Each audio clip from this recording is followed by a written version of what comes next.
Governor Newsom's lawsuit. Do you think your administration will be successful Thursday for the hearing? Well, even Senator Fetterman said very strongly that this is horrible what they're doing and that the Democrats are making a big mistake by not talking about it. And I agree with that. I think this is in a league with, and maybe even worse in a true sense, what they're doing is now worse than men playing in women's sports. I think that's a ridiculous thing. Open borders, you take a look at open borders. Open borders is what caused it. Many of these people, many of them, not all of them, I guess, but many of them came through the Joe Biden stupid open borders. Really sad to watch. It's very sad to watch this being our country. Now, with our National Guard and our, fairly low number of Marines, they had no chance. And if you look, they were a little bit tougher than the police. Did you notice that? The police are trained not to do it. They're really trained. They're under tremendous political constraint. They're great police. I know the police in L.A. I know the force. They're very good, but they're not allowed to do their thing. They're just not allowed.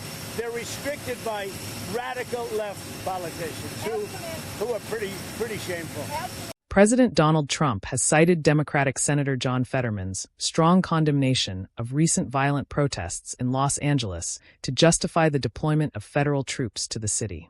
The protests, which erupted over the past several days in response to immigration enforcement actions by ICE, have escalated into violent clashes involving property damage, arson, and attacks on law enforcement. Fetterman, a progressive Democrat from Pennsylvania, surprised many in his party by forcefully denouncing the violence. He stated, "I unapologetically stand for free speech, peaceful demonstrations, and immigration. But this is not that. This is anarchy and true chaos."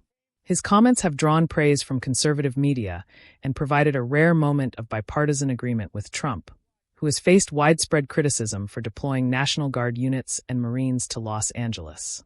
Trump has seized on Fetterman's remarks as evidence that even Democrats recognize the severity of the unrest. In a press briefing, the former president described the protesters as animals and declared the situation a war zone created by the radical left. He claimed his decision to send federal forces was necessary to restore order and protect federal property.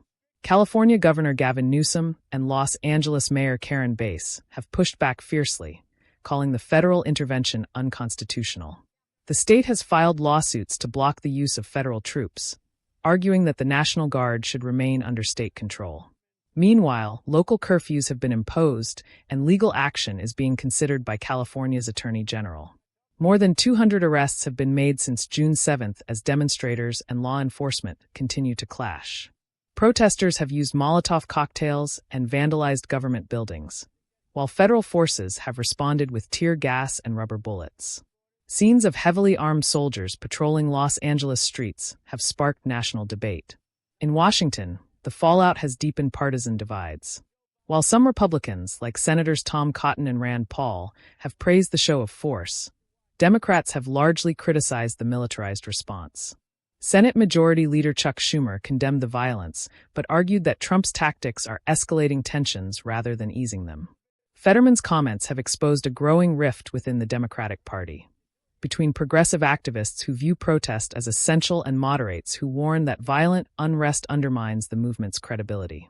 His warning that the party risks losing the moral high ground has triggered internal debate on how to balance support for protest with calls for law and order.